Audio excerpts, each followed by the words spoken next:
أعوذ بالله من الشيطان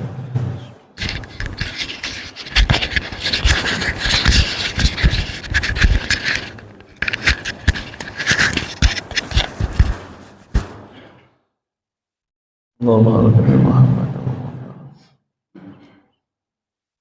حتى يأتنا إلهي اللهم صل على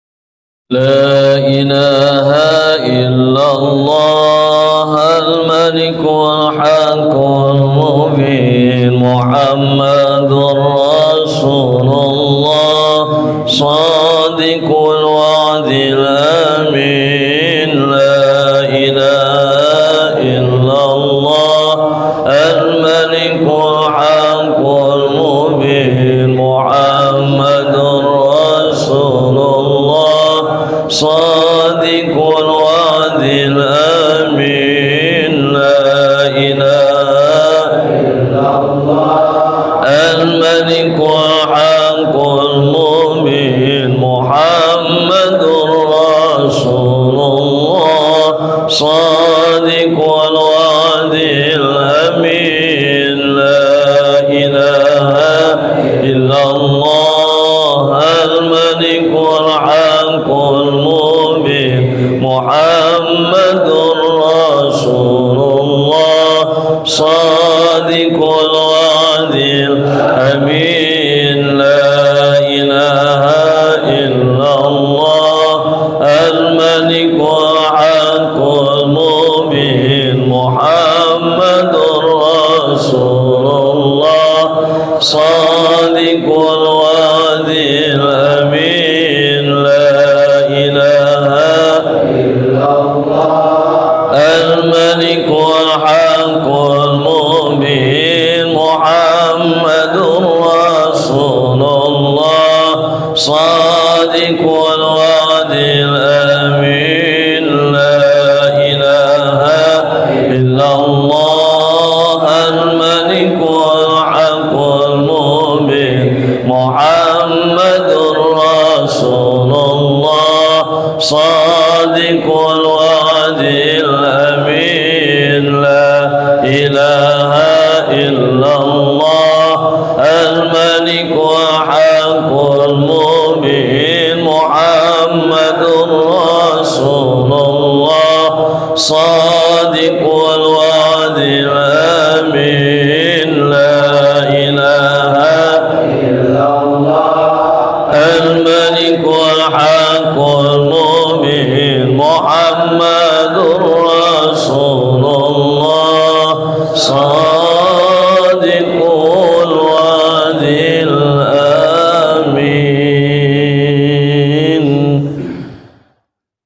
بسم الله الرحمن الرحيم.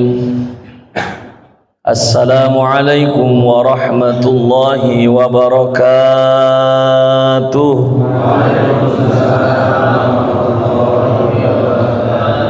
الحمد لله الحمد لله رب العالمين والعاقبة للمتقين ولا عدوان إلا على الظالمين.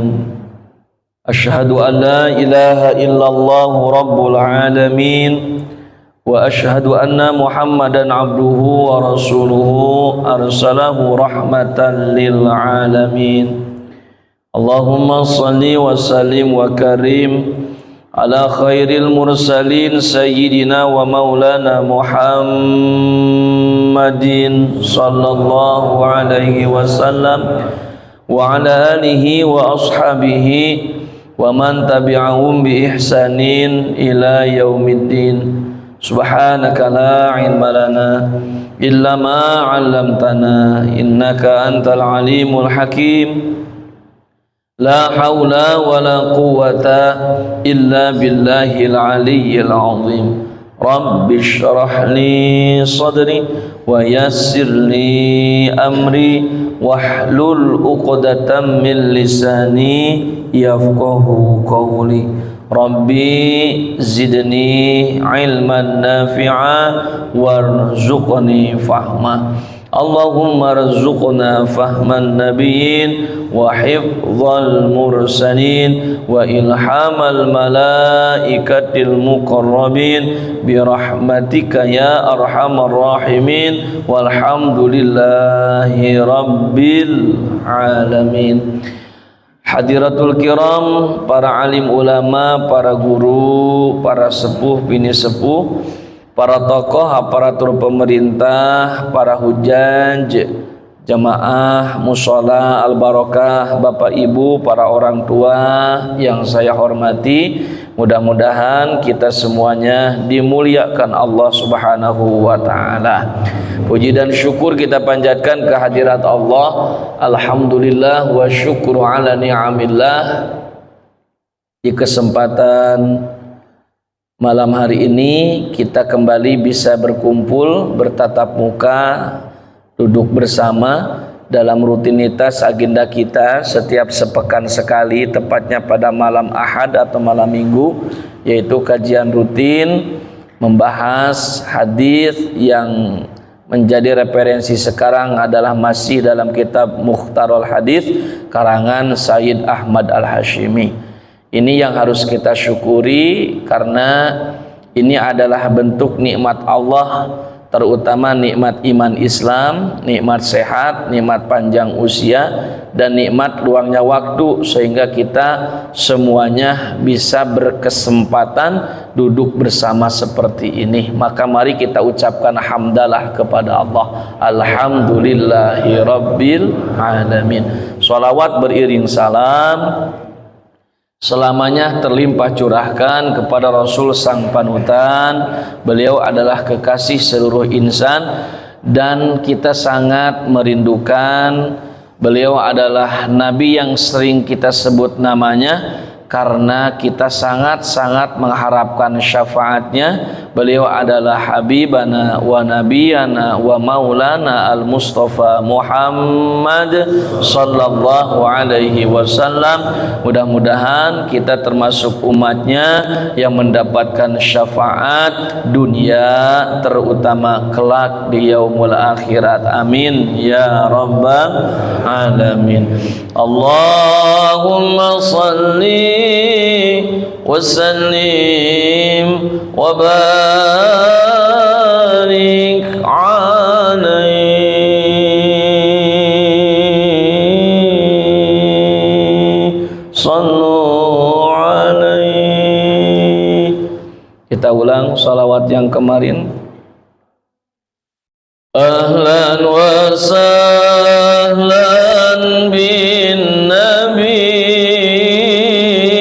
ahlan wa sahlan bin nabi, ahlan wa sahlan bin nabi, ahlan wa sahlan bin nabi, ahlan wa sahlan bin nabi, khairal anamil arabi, khairal anamil arabi. Mangga ahlan wa sahlan bin nabi, ahlan wa sahlan bin nabi, ahlan wa sahlan bin nabi, ahlan wa sahlan bin nabi, ahlan wa sahlan bin nabi, khairal anamil arabi, khairal anamil arabi. Sallu ala hadha nabi, sallu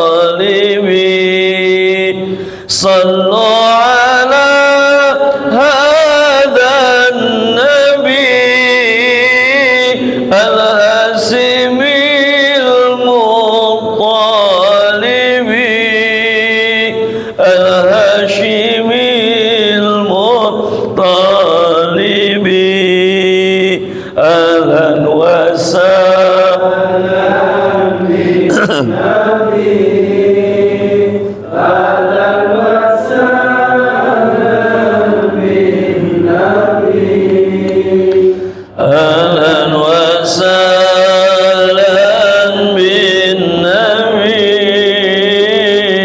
أهلا وسهلا بالنبي أهلا وسهلا بالنبي خير الأنام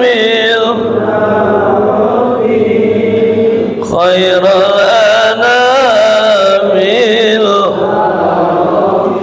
اللهم صل وسلم وبارك alaihi. Mudah-mudahan dengan bersolawat kepada Nabi, Allah limpahkan keberkahan kepada kita, termasuk Allah berkahi keturunan kita. Amin ya rabbal alamin. Al-Fatihah.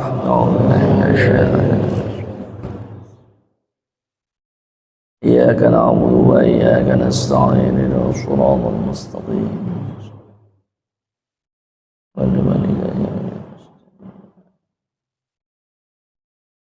Baik, Bapak, Ibu, jamaah mushola al-barakah rahimakumullah. Karena masih suasana Rabiul Awal yang merupakan bulan kelahiran Nabi, dan kalau ada pertanyaan apa yang harus kita lakukan di bulan kelahiran Nabi, maka mencatat dan mencatut satu hadis yang berisikan tentang cinta. Ternyata orang yang jatuh cinta itu adalah mereka akan sering menyebut nama orang yang dicintainya. Man ahabba syai'an faqad kathura dzikruhu. Kalau mereka sedang mencintai sesuatu, maka sesuatu yang dicintainya itu akan sering terucap oleh bibir dan lisannya. Dan ini kemarin sudah disampaikan. Artinya saya kembali mengajak, bil khusus untuk saya pribadi, pada umumnya untuk jamaah yang hadir, mari di bulan Rabiul Awal ini dalam rangka idkhalus surur.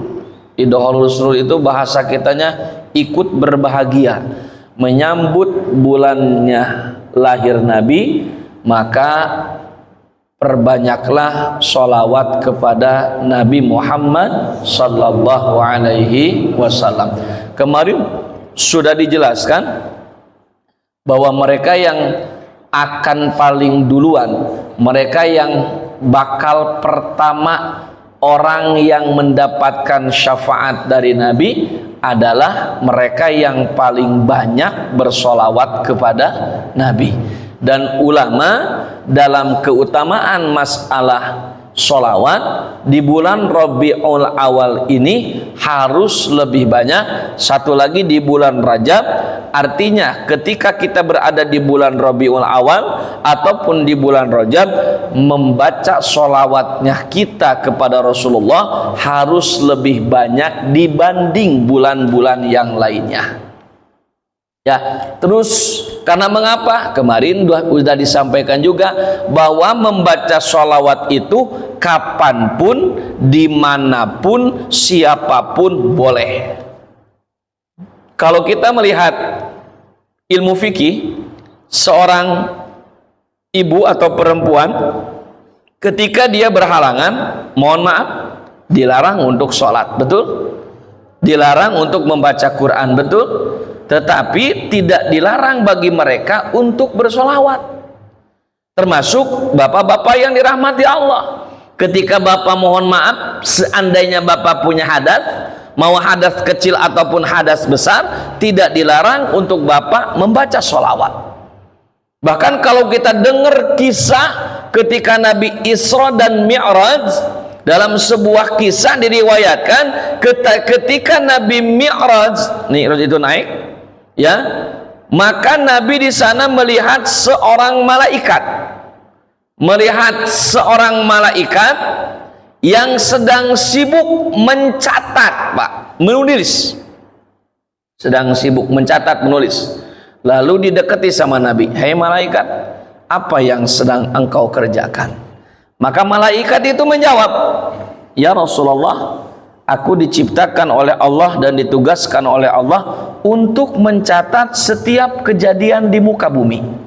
Apapun yang terjadi di muka bumi, entah yang dilakukan oleh makhluk Allah yang namanya manusia, ataupun oleh makhluk Allah yang sifatnya tidak kelihatan, itu tercatat dalam buku ini." Ya, bahkan Nabi bertanya, "Apa contohnya?" Malaikat itu menjawab, "Contohnya tetesan air hujan yang jatuh dari langit ketika hujan, setiap tetesannya tak luput dari catatan yang aku catat." Berarti ini malaikat, Pak, detail mungkin, Pak. Kira-kira kalau kita suruh ngitung air hujan, kehitung nggak, Pak? Kira-kira ini mah kira-kira, ya, disuruh ngitung air hujan, kehitung nggak? Ya, secara logika tak mungkin, Pak, ya. Jangankan air hujan, ya, air yang turun dari keran aja kita mah nggak tahu, ya. Nah, ini malaikat luar biasa, dicatat semuanya. Tetesan air hujan apapun, termasuk, mohon maaf Pak, debu-debu yang berterbangan dari karpet, debu-debu yang berterbangan dari keramik masjid musola yang dibersihkan oleh seseorang, itu tercatat oleh malaikat. Tadi air hujan, sekarang debu, apalagi, Pak? Tapi malaikat menyampaikan kepada Rasulullah, "Tapi ya Rasulullah, ketahuilah, ada satu amaliyah, ada satu kejadian yang aku merasa repot, yang aku merasa keteteran, yang aku merasa kewalahan untuk mencatatnya." Nabi bertanya, "Apa itu wahai malaikat?" "Di mana umatmu bersolawat kepadamu, maka kebaikannya, maka pahalanya sulit aku catat, saking banyaknya itu kebaikan." Subhanallah. Tuh, Pak, ya, air hujan masih tercatat. Jadi kalau kita agak sedikit tarik kesimpulan dari bahasa, tetesan air hujan masih bisa tercatat, kumpulan debu masih bisa terhitung, tapi orang yang bersolawat kepada Nabi, pahalanya itu sukar dicatat saking banyaknya, Pak. Ya, makanya kan ada hadis, barang siapa yang membaca solawat sekali, Allah balas 10, Pak. Ya, barang siapa yang baca 10, Allah balas 100. Barang siapa yang baca 100, Allah balas 1000, Pak. Kebaikannya bertambah. Dan kita nggak tahu, satu kebaikan dari 10 kebaikan yang Allah berikan, satu rahmat dari 10 rahmat yang Allah tawarkan bagi mereka yang bersolawat, kita tidak tahu seperti apa rahmat itu. Ya, kan sholat diartikan rahmat, Pak. Barang siapa yang bersolawat ke Nabi 1, maka Allah membalasnya dengan 10 rahmat. Kita nggak tahu satu rahmat Allah itu seperti apa. Ya, walaupun kalau kita melihat kisah yang lainnya, bahwa Allah memiliki 100 rahmat. Allah memiliki 100 rahmat. Dari 100 rahmat yang Allah miliki, 99 rahmat Allah simpan di surga. Yang satu di mana? Yang satu Allah bagikan bagi seluruh penduduk dunia, Pak. Masya Allah. Maka jangan pernah bosan, jangan pernah berhenti untuk selalu bersolawat kepada baginda Nabi Muhammad sallallahu alaihi wasallam. Ya, ayo bersolawat. Ya, bersolawat terus kepada Nabi. Karena mengapa? Tadi, ya, kalau udah sering bersolawat, nanti bakal ada kalimat bahasa Sunda bilang mah dedeyeun. Ya, semakin enak bersolawat akan nyaman. Sok lihat aja anak kita, Pak. Kalau udah punya solawat satu, dia bakal ketagihan dengan solawat-solawat yang selanjutnya. Ya, makanya di rumah itu selain diperdengarkan tentang murotal, tentang tadarus, di rumah pun mangga setel, Pak, ya solawat Nabi, biar anak kita pun tersimpan dan tertanam kecintaannya kepada baginda Nabi Muhammad sallallahu alaihi wasallam. Ya, insya Allah. Jadi terus bersolawat di bulan Rabiul Awal ini, ya, sebagai bentuk kita idkhalus surur, ikut berbahagia ya dengan datangnya bulan kelahiran Nabi, dan kita pun ikut berbahagia karena ini adalah bulan Nabi Muhammad sallallahu alaihi wasallam. Di sini ada satu hadis tentang sholawat. As-salatu alayya, sesungguhnya membaca sholawat kepadaku, kata Nabi, membaca sholawat alayya kepadaku, kata Nabi, nurun, akan jadi cahaya, ala sirat, di atas sirat. Sirat itu adalah nanti sebuah jalan, ada juga yang menyebutnya jembatan, ya, di hari kiamat, di hari akhir, yang semua orang akan melaluinya, itu sirat. Sehingga disebut apa, Pak? Siratil mustaqim, jalannya lurus. Yang dalam kitab Duratun Nasihin, lebarnya umpama rambut dibelah 7, tapi tajamnya itu jalan ibarat 1000 pedang, Pak. Sama Bapak kebayang nggak, Pak? Lebarnya rambut dibelah 7, tapi tajamnya melebihi 1000 pedang. Maka dalam kondisi jembatan Siratal Mustaqim ini, maka dalam keadaan di jalan Siratal Mustaqim ini nanti orang bermacam-macam berjalannya. Kalau mereka yang menjaga sholat 5 waktu, ya, tercatat dalam kitab Duratun Nasihin, yamurruna kalbarkil khotib, orang yang menjaga sholat 5 waktu berjamaah, maka dia akan melewati jembatan Siratal Mustaqim seperti kilat yang menyambar. Tahu kilat, Pak? Kalau mau keluar apa tuh? Petir, ya. Kalau mau keluar petir suka ada kilat tuh, Pak. Maka orang yang menjaga sholat 5 waktu, berjalannya dia di Siratal Mustaqim ibarat kilat yang menyambar. Yang kedua, bagi mereka yang menjadikan masjid dan musolanya sebagai tempat ibadahnya, termasuk sholat dan pengajiannya, maka nanti masjid dan musola itu akan menjadi kendaraan penjemputnya di Siratal Mustaqim. Wih, mantap, Pak. Kalau seperti seorang kiai diundang, Pak Kiai isi ceramah di sini, ya, baik, nanti saya jemput. Nah, kebetulan yang undangnya orang ada. Pak Kiai, di saya mobil ada 3, ada Pajero, ada Fortuner, ada angkot. Ya, pilih mana, gitu ya. Nah, seperti itu, Pak. Nah, kita nih, mereka yang di dunianya menjadikan masjid musola sebagai tempat ibadah, baik di sholatnya ataupun di talimnya seperti ini, maka nanti akan menjadi kendaraan kita, Pak. Maka nanti jangan aneh, Bapak. Mudah-mudahan, Pak, ya, Allah takdirkan musola Al Barokah menjadi kendaraan kita nanti di sana. Oh, pas Bapak lihat, ini apa ya? Apakah bentuknya bakal seperti musola ini? Wallahu a'lam. Apakah dia akan mempercantik dirinya seperti sebuah mobil yang apabila diduduki oleh seorang pengantin? Beda kan riasannya, Pak, ya? Beda, Pak. Dirias dulu. Apakah akan berias seperti itu? Wallahu alam. Cuman mereka yang rajin dan istiqomah memakmurkan masjid selama di dunia, maka masjid, musola dan yang lainnya akan menjadi kendaraannya di Siratal Mustaqim. Subhanallah. Ya, Ustaz, gimana saya mah? Kadang di Al Barokah, ya, kadang di Al Amanah, ya seperti saya kan, kadang di Miftahus Sudur, kadang di manalah masjid pabrik. Bagaimana? Ya, mungkin kalau dilogikakan tak jarang atau tak jauh perumpamaan seperti tadi. Mau mobil yang mana yang kita tempati? Mau kendaraan yang mana yang akan kita pergunakan? Itu adalah peruntukan bagi orang-orang yang menjadikan atau memakmurkan masjid dan musola selama di dunia. Nah, di sini Nabi mengatakan, ya, bahwa nanti orang yang bersolawat kepada Nabi, maka solawatnya itu akan menjadi cahaya. Karena mengapa Pak? Tadi lupa.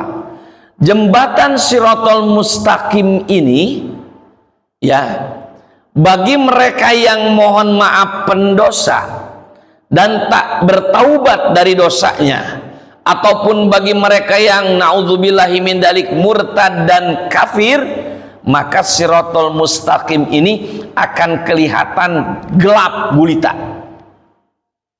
Ya, akan kelihatan gelap Pak. Nih jalan depan nih, jalan depan Pak. Sekarang Bapak bisa jalan lancar Pak ya? Karena mengapa?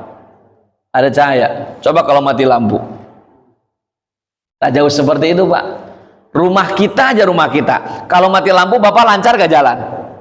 Nah, seperti itulah perumpamaannya. Nah, nanti sholawat yang kita baca selama di dunia akan menjadi cahaya ketika kita melewati Shiratal Mustaqim. Ya, akan menjadi cahaya Pak, akan menjadi penerang.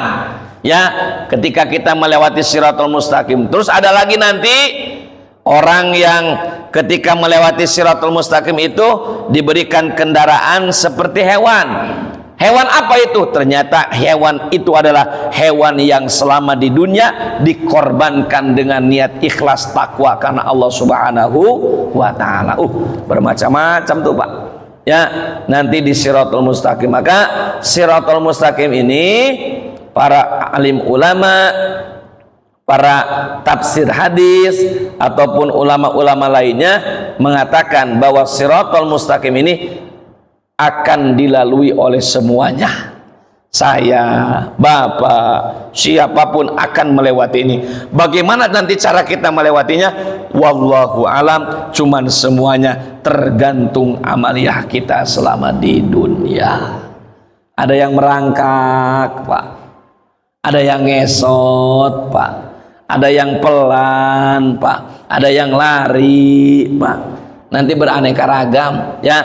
Ya kita mah tadi kan udah dijelaskan, kalau pingin kilat berarti harus istiqomah menjaga sholat berjamaah. Kalau pingin punya kendaraan harus seneng, harus suka memakmurkan masjid. Itu aja pilihannya, udah dikasih tuh ya. Kalau pingin cahaya, bercahaya, rajin-rajin baca sholawat ya. Itu salah satu bekal bagi kita ya, karena nanti bakal melewati, semua bakal melewati. Ada yang dimudahkan karena amaliyahnya, ada yang disulitkan karena amal perbuatannya. Tapi mudah-mudahan kita termasuk orang-orang yang Allah mudahkan untuk melewatinya ya. Dengan cara apa? Yuk kita berbenah dari sekarang, kita perbekali diri kita dari sekarang. Faman sholla, faman barang siapa orang sholla yang bersolawat alaiya kepadaku yaumal jum'ati, di hari Jumat. Nah, di hari Jumat nih, di hari Jumat berarti kemarin Pak ya, kemarin. Suka bersolawat dari Jumat? Suka Pak? Suka? Ya suka lah, walaupun 3 kali suka aja lah ya. Jumat ya, samanina marrotan, samanina. Kalau samaniyatun 8, ini samanina berapa? Berapa Pak? Kalau samaniyatun 8, ini samanina. Bukan samanina bersama si Nina, bukan ya. Samanina di sini ada 80. Kalau 800 mi'atun, pakai mi'atun ya. Kalau 800 ini mah samanina 80 marotan balik kali. Berarti kalau diluruskan nih, barang siapa orang yang bersolawat di hari Jumat sebanyak 80 kali. Nah, 80 kali Pak. Apa fadilahnya? Gufirat lahu dunubu, maka Allah akan mengampuni dosanya samanina aman, selama 80 tahun. Masya Allah Pak ya. Kan nanti mah kalau Jumatan teh barawa tasbih ya. Ustaz, saya mah gak pakai tasbih, pakai ini aja. Mangga, Ada sekarang tasbih digital ya, boleh silakan. Ya, terserah Pak, hitung 80. Sholawatnya yang mana? Ya, sholawatnya yang mana? Allahumma sholli ala Sayyidina Muhammadin abduka wa rasulika nabiyil ummi wa ala alihi wa sahbihi wasallim. Ada yang mengkhususkan dengan sholawat itu, ada juga yang mempersilahkan dengan sholawat yang manapun, asalnya isinya adalah sholawat. Allahumma sholli ala Sayyidina Muhammad, Allahumma sholli ala Sayyidina Muhammad, Allahumma sholli ala Sayyidina Muhammad. Mangga ya, 80 tuh Pak ya, 80 kali bersolawat dosanya akan diampuni selama 80 tahun. Ini hadis luar biasa, rawahu ad-Daruqutni an Abi Hurairah. Oh, ada Abi Hurairahnya Pak ya, berarti apa? Sanadnya jelas ya, maka sok amalin. Oh, 80 kali Jumat Pak ya, dan nggak lama, kalau dihitung paling lama 3 menit ya, itu pun kalau yang bacanya Allahumma sholli ala Sayyidina Muhammad. Makanya suka ada Allahumma gimana tuh soalnya, suka ada saya dengar sholawat di masjid-masjid tertentu. Gimana sholawatnya Pak? Di mana? Di Al-Hidayah juga ada, saya lupa lagi kalau gini. Allahumma sholli ala Sayyidina Muhammadin nabiyil. Itu mah sholawat saya. Ya, jadi kembali ke laptop ya. Ada pas sholawatnya sama, isinya kayak gitu pertamanya ya. Di hari Jumat mangga ya. Kalau di mana ya? Oh, di Mahkota saya suka ngisi Jumatan. Itu sholawat salatullah. Salatullah salamullah. Itu 10-5 menit menjelang adzan Jumat. Kan lumayan tuh Pak kalau dihitung mah. Terus saya pernah ngisi di Purwakarta sholawat Jibril, sallallahu ala Muhammad, tapi jedanya lagunya agak cepat, sallallahu alaihi wasallam, sallallahu, ada yang kayak gitu Pak. Terus di manalah pernah Allahumma sholli ala Muhammad habibi wa sayyidi wa tabibil qalbi. Nah itu ya, ada yang kayak gitu Pak ya. Jadi mangga silakan sholawat yang mana. Makanya saya bilang kan kemarin, sholawat itu banyak macamnya. Kita mah cuman apal sholatullah salamullah aja ya. Nanti beli Pak ke toko buku Rahmat ya, bilang ke Pak Haji mau beli buku sholawat, boleh nggak Pak Ustadz ngarang sendiri lagunya? Mangga ya, saya juga sering ngarang kayak gitu Pak ya. Dulu mah tuh sholatullah saya punya berapa lagam tuh ya gitu. Jadi dikarang aja Ahmad ya Habibi, terus ya Rasulullah ya Rasulullah ya Nabi laka syafa'ah wa hadha matlabi ya Nabi ya Rasulullah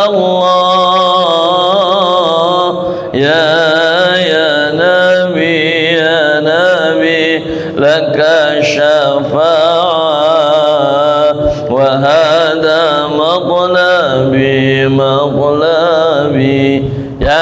Nah itu banyaklah sholawat ya. Sok kalau Bapak memulainya, harga kitabnya nggak mahal, cuma 36.000, tapi tebel, 2 kali ini, lebarnya panjangnya agak terpotong ini sedikit ya. Kumpulan sholawat Nabi, ada burda, ada maulid, ada sintuduror ya di dalam buku itu ya. Maka biar apa Pak? Biar nambah kecintaan kita kepada Rasulullah Muhammad sallallahu alaihi wasallam ya. Karena kita sudah tahu innallaha wa malaikatahu yusholluna ala nabi ya. Bahkan kita kalau sering bersolawat kepada Nabi, dicap pertamanya apa? Ya ayyuhalladzina amanu. Jadi orang yang bersolawat kepada Nabi, maka dia sudah termasuk tergolong orang-orang yang beriman. Karena iman kan ada 6. Salah satunya iman kepada para Nabi dan Rasul, ya. Maka salah satunya di dalamnya adalah kita termasuk orang-orang yang beriman. Ya Nabi salamu alaika, ya Rasul salamu alaika, ya Habib salam alaika, salawatullah alaika, sallallahu ala, semuanya marhaban, sallallahu alaihi wasallam, marhaban, sallallahu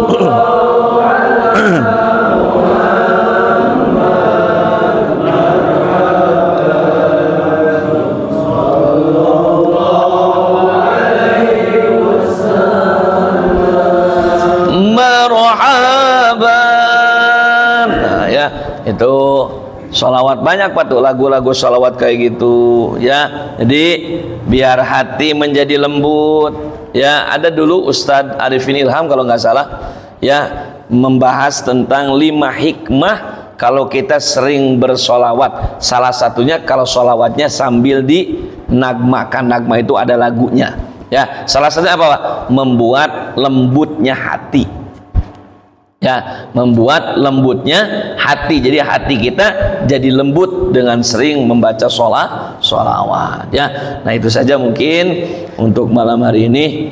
Mohon maaf suaranya seperti ini, ya, berat-berat, ya Pak, serak-serak, karena sedang punya tugas membimbing manasik anak-anak TK.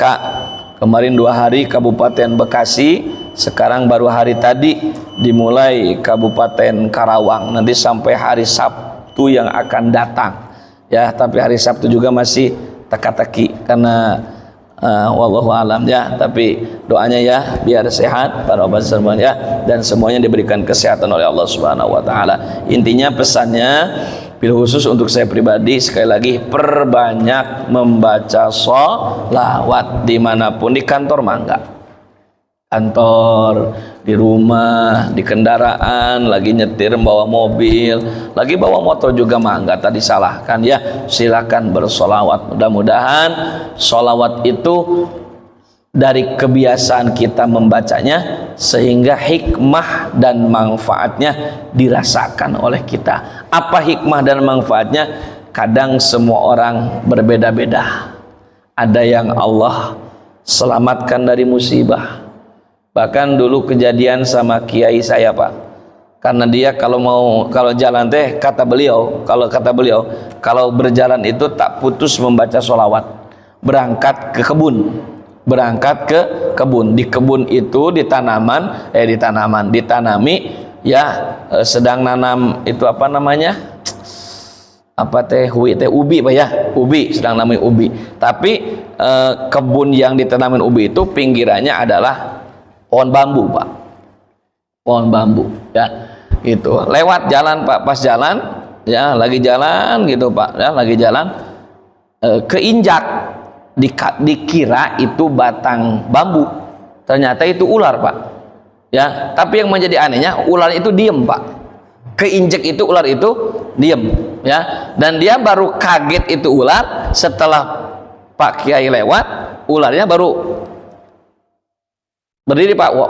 Orang kobra, ya, kalau yang gini mah, ya, itu berdiri Pak. Masya Allah, ya, kata beliau, yaitu salah satunya hikmah bersolawat. Terus guru saya yang satu lagi, yang waktu saya guru pertama saya, namanya Kiai Haji Jainal Mustafa, itu ketika Cipularang awal ada, ya beliau berangkat tabrakan tuh Pak, lihat mobilnya mah udah nggak karuan lah isinya kayak gimana, cuman masya Allah tabarakallah beliau berdua sama supir ya, Allah selamatkan dua-duanya ya, tanpa ada lecet sedikit pun ya, karena beliau kalau berangkat bawa tasbih ya, di perjalanan itu biasa kalau dulu saya ikut sama beliau suka baca Waqiah, Ar-Rahman itu Pak di perjalanan, terus udah selesai itu baca sholawatnya mah bukan yang sholawat yang mana-mana, sholawatnya yang biasa aja Pak, sallallahu alaihi Muhammad sallallahu alaihi wasallam, sallallahu alaihi Muhammad sallallahu alaihi wasallam, sallallahu Muhammad sallallahu alaihi wasallam. Gak pernah ngobrol kita di mobil. Kita makan kalau di mobil ngobrol, nguplek ya, gitu baca sholawatnya mah gak pernah ya. Wah orang lain diomong-omongin sama kita ya, gitu. Itulah bedanya kita sama kiai. Ya kalau kita mah di mobil apalagi rame-rame, bukan sholawat yang dibahas, ya orang lain yang kena bahasan kita ya. Itu beda, makanya ketika naudzubillah min dzalik ya, ya lebih parah daripada ya sahabat maka. Yuk hikmahnya, manfaatnya beda-beda. Mudah-mudahan itu pun dirasakan oleh kita semuanya ya, amin ya rabbal alamin. Mohon maaf atas segala kekurangan, terima kasih atas segala perhatian. Akhirul kalam, wallahu muwafiq ila aqwamit thoriq. Wassalamualaikum warahmatullahi wabarakatuh.